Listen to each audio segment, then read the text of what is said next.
Oke guys, pada video kali ini Mimin akan membahas Boruto chapter 46.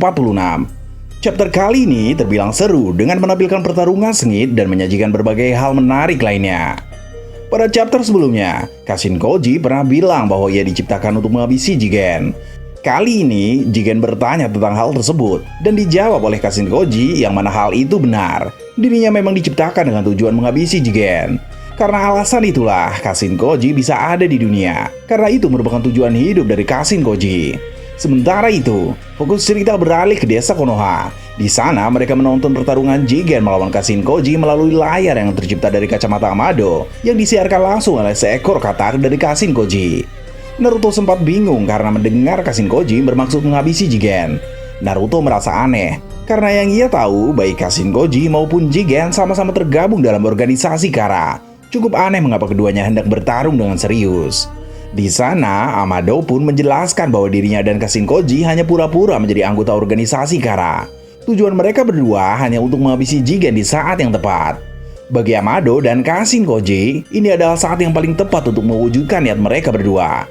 Kekuatan Jigen sangat terkuras akibat pertarungannya melawan Naruto dan Sasuke, sehingga ia tidak berada dalam kondisi primanya. Dengan begitu, ada harapan besar bagi Kashin Koji untuk menang, yang mana ini adalah kesempatan sekali seumur hidup yang tidak akan pernah datang dua kali. Kemudian, cerita kembali beralih ke arena pertarungan Kashin Koji melawan Jigen.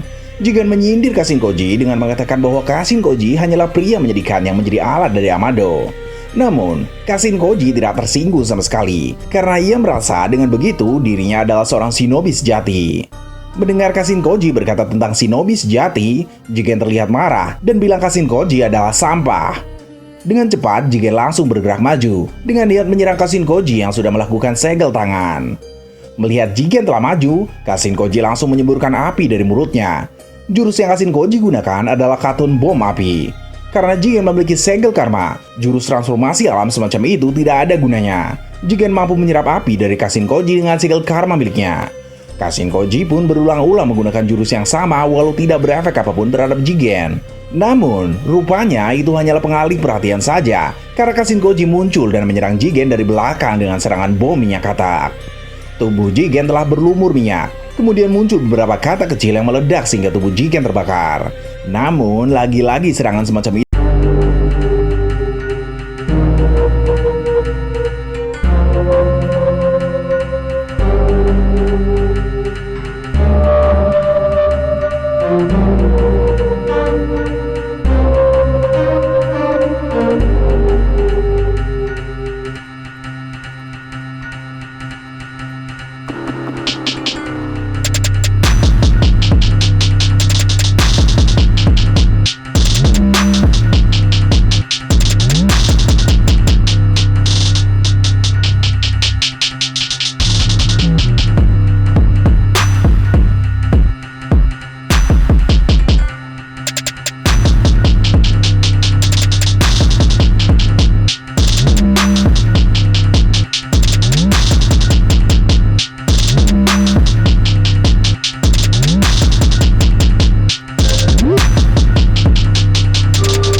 Suki merupakan identitas asli dari sosok yang mengendalikan Jigen, atau bisa dibilang sebagai bentuk asli dari Jigen.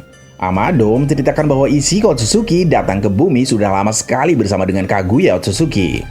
Seperti yang sudah diduga oleh banyak fans, Kaguya dan Ishiki merupakan partner pada masa lalu. Klan Otsutsuki sendiri memang kerap membagi tim ke dalam kelompok yang terdiri dari 2 orang. Tujuan dari kedatangan Ishiki dan Kaguya pada masa lalu adalah menanam pohon suci dan memanen buah cakra. Jelas mereka mengincar kekuatan besar yang bisa berdampak pada musnahnya kehidupan di bumi. Namun saat itu muncul masalah karena Kaguya yang semulanya merupakan partner dari Ishiki malah berbalik menjadi musuh Ishiki. Amado tidak tahu pasti apa alasan Kaguya melawan Ishiki, entah karena ada masalah pribadi atau karena Kaguya ingin memanen kekuatan sendirian. Tapi yang pasti itulah yang terjadi pada masa lalu. Ishiki lengah saat itu, sehingga Kaguya berhasil membuat kerusakan parah di tubuh Ishiki sampai Ishiki nyaris mati. Namun, di dekat Ishiki muncul seorang biksu malang yang bernama Jigen. Jadi, dari sini telah terungkap latar belakang Jigen adalah seorang biksu. Ia bukan penjahat, hanya tubuhnya saja yang diambil alih oleh Ishiki agar Ishiki dapat bertahan. Kemudian Sasuke bertanya, apakah Ishiki menandai tubuh Jigen dengan segel karma? Karena setahu Sasuke, seorang Otsutsuki harus menandai tubuh target dengan segel karma agar bisa diambil alih. Sebelum menjawab pertanyaan dari Sasuke, Amado terlebih dulu bertanya tentang nasibnya. Ia ingin mendapatkan perlindungan di desa Konoha dengan meminta Naruto memberinya kepastian. Naruto pun setuju meski surat resminya belum ada karena mereka masih sibuk. Sampai surat resminya keluar, Amado belum mau melepas bom dari si Kadai. Bom itu satu-satunya jaminan keselamatan Amado agar tidak terjadi hal-hal yang tak diinginkan. Naruto pun dapat mengerti hal tersebut. Begitu juga dengan Shikamaru walau terlihat kesal. Mengetahui dirinya mendapat jaminan keamanan dari Naruto, Amado kembali bicara untuk menjawab pertanyaan Sasuke. Bagi Amado, Sasuke tidak salah. Hanya saja kebenaran soal segel karma tidak sesederhana itu. Amado menjelaskan sebagai contoh kasus Momoshiki dan Boruto. Momoshiki mengubah dirinya sendiri menjadi data, kemudian mereplikasi dirinya dan ditanam ke tubuh Boruto. Dengan begitu, artinya segel karma adalah file cadangan Otsutsuki yang dikompres. File yang dikompres itu diekstrak setiap detik sehingga lama-kelamaan akan terekstrak seluruhnya. Saat hal itu terjadi, maka tubuh Boruto akan ditimpa file Momoshiki. Dengan begitu, Momoshiki akan terlahir kembali di tubuh milik Boruto. Cara untuk menghentikannya menurut Amado adalah dengan menghabisi Boruto sekarang juga. Tapi tentu tak ada yang akan melakukan itu. Sasuke kemudian